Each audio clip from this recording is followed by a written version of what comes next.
me take you from Craig's world, where it's the security and maybe the lights going off, to take you to a world where, sadly, the next swallow of water you may have something in it.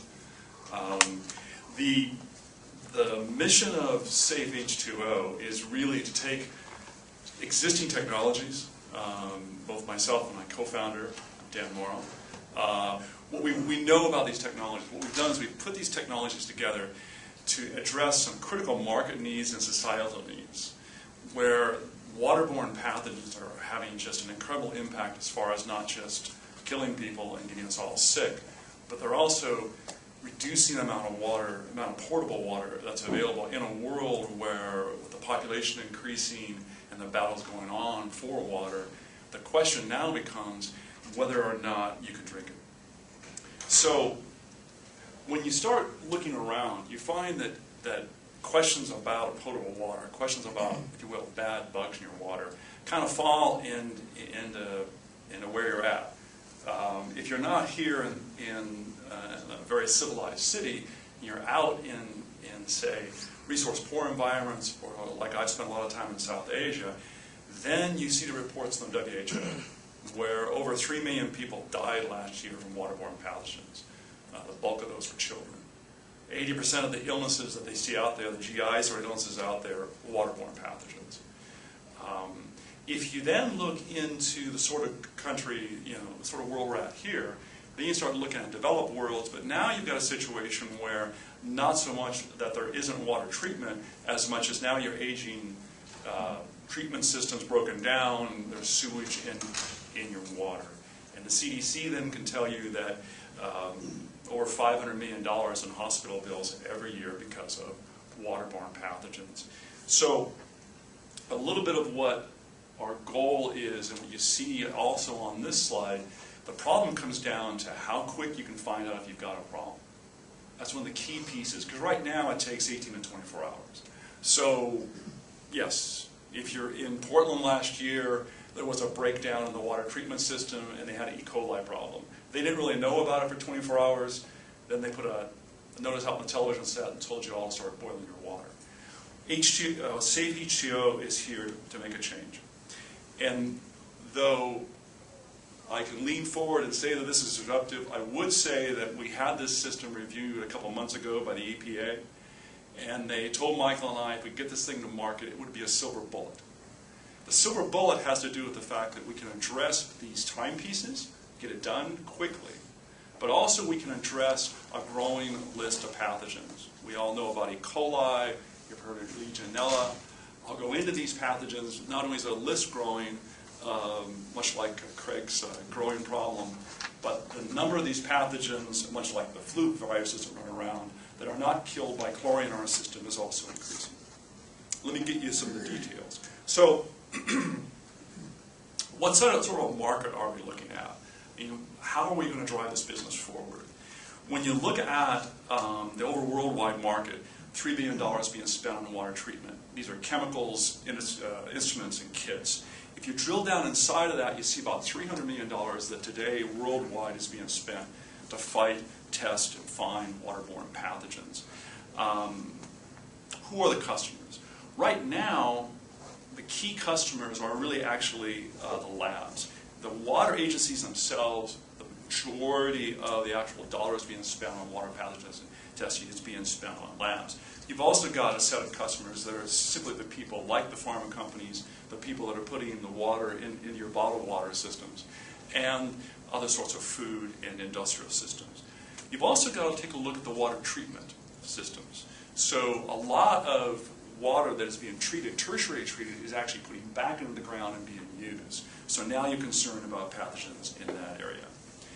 When we take a look at driving into these segments and building our business, we look at it in really two ways.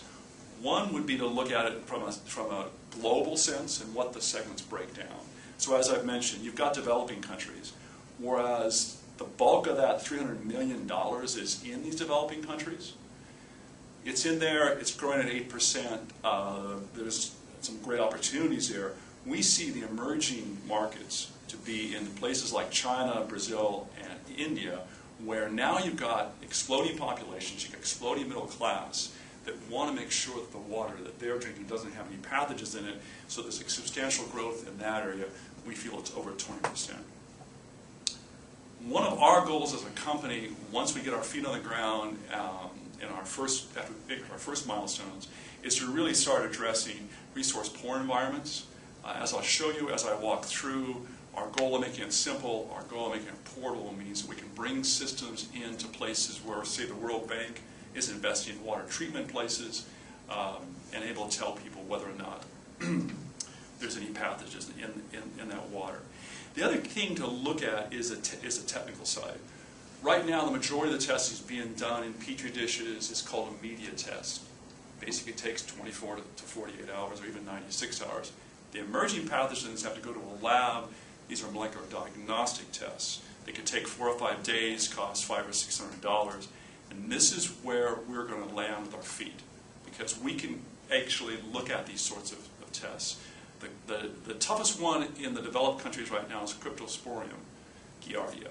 Cryptosporidium giardia is the toughest one because only 10% of those pathogens in the last couple of years get killed by chlorine in the system, so they roll right through. Our strategy really is to take that technology piece, because we have the leverage on the technology, to take that technology piece and go into some of these existing labs that are doing the Cryptosporidium, get blessed by the EPA, and drive in, get our, if you will, our brand that we're the guys who can handle the toughest ones. And these particular assays are extremely difficult. They're $600 and take 5 days. Very high on the capital, over $75,000 in capital. Our system is less than $15,000 in capital. We can get this particular test done for less than $40, and we feel that we can penetrate into that existing market in places like the U.S. right away. As it's going on, we'll extend our library. As I'll show you, our disposable disc can quickly scale to different pathogens. Once we've established that brand, we're going to leave the United States and go into South Asia, an area that I've spent some of my business time in. Going into that area, what we're going to be looking for is a company we'll either purchase or partner with that's selling soup to nuts on all the water treatment. They're actually selling the old tests, the old media tests. We'll be able to bring our tests in and then offer a complete solution and build brand, I think, much, much faster outside the country than inside the country. So what am I talking about from a technology standpoint? 4 or 5 years ago, federal money was focused on a technology that's right here. The technology that they're looking for, they wanted a way to respond to bioterrorism threats and attacks. Specific bioterrorism attacks are dirty bombs. The difficulty with a dirty bomb attack is that you need to have triage, you need to do large populations, you want a portable system. And if you look at the system we have here, the system that was developed at Sandia National Laboratories is a 6-inch cube. It uses these discs from Sandia National Laboratories. They can do a blood test in about 45 minutes that'll tell somebody it's in a first responder situation what condition people are in. So this system was developed under about a $4 million federal grant. They've now just got another $4 million from NIH to scale it up. Sandia Labs is out trying to get people to take this out and commercialize it. The majority of the effort they're doing is in one of the worlds I come from, in medical devices. So they've got lots of people looking to go into point-of-care medical device blood testing, something I know quite well. What we've done is we're working on the license so that we can use this technology exclusively for water pathogens. The other piece of technology really has, again, to be an older technology that's gotten a lot smarter. What you've got to be able to do in order to get this done, and the reason it takes 4 hours and not 45 minutes, is you've got to be able to find these little critters. So the amount of critters in a few gallons is relatively small. There are systems out there, and this is one of the companies that's agreed to work very closely with us, that actually filters it and then brings the critters off the filter so we can do an enrichment. If you put those together, then we have one box that enriches and another box that tests. We'll be integrating those two boxes together for the safe water system. So when you look at our competition, or if you will, how we defend against our competition, we will be the first commercial system that does molecular diagnostic testing. First system that are out there using the molecular diagnostic sort of antibody antigen testing and nucleic acid testing. We'll also be the first system that will do it in an economical way. There are people out there right now with expensive systems that are done in labs that are using quantitative PCR. They're actually using the exact same bead-based assay that we would be using.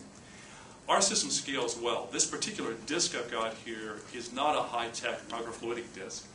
It's a relatively low-tech disc. It uses an old technology using centrifugation from a company I used to work for called Beckman Coulter. Inside of this, though, is a bead-based assay. Those bead-based assays are commercial assays. The antibodies already exist for the full 40 pathogens that we'll expand to. We can scale quickly, pathogen by pathogen. As you can see, we want to become the suitcase and the video. The goal here for us is a rollie comes in, you start putting the water through it, 4 hours later you have a solution. We will move testing, though we start with selling people test to the labs, we will move testing from the labs to the water agencies.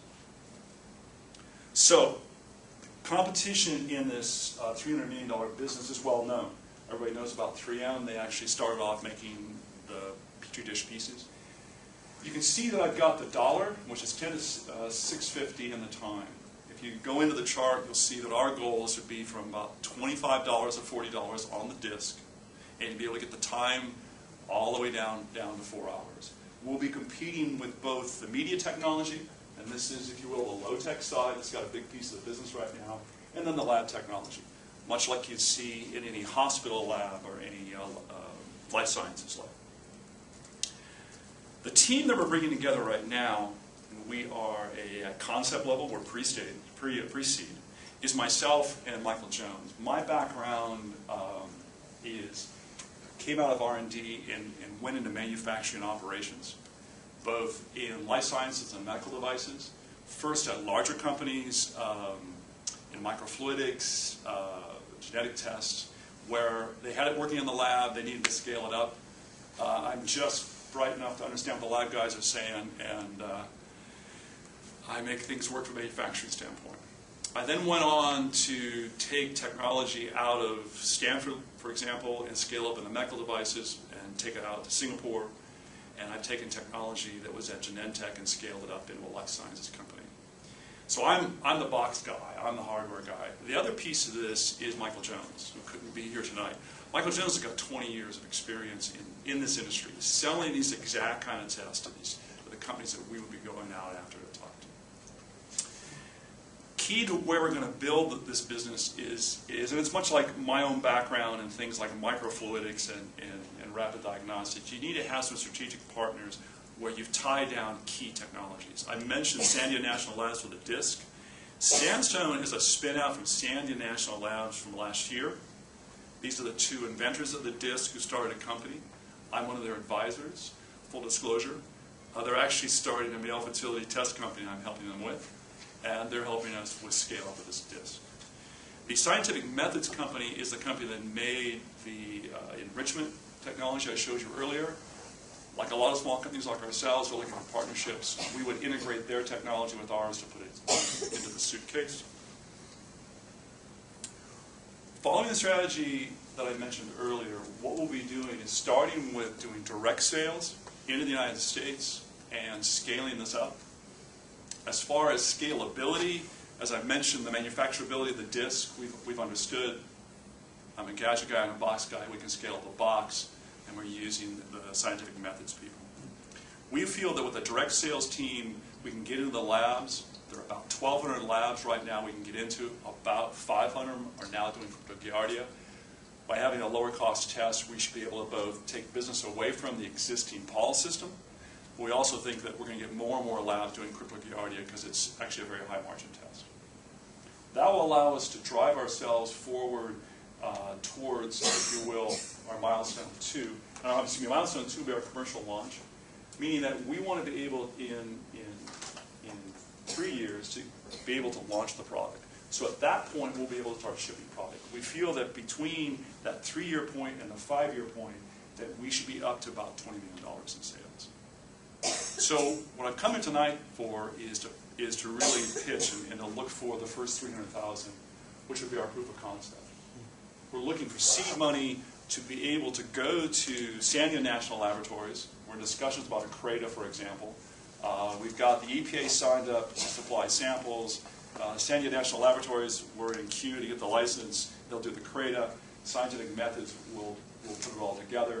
That will allow us, the 300,000 will allow us to get the proof of concept done and also start the regulatory process to get it approved. In the end, what we will be doing will be to offer both in the United States a way to our investors to make a good deal of money as we penetrate into the existing systems. But once we get out into the global world and we truly have a suitcase with a video, we'll be able to start driving the business, not only upwards above 10 to the 20 million that we're showing, taking business away from our competitors of the total 300 million. We feel that our technology will also start expanding that 300 million much faster than the 20%, because there are so many situations where water needs to be tested before it goes in bottles and pipes. Thank you for your time, and I'm open for questions.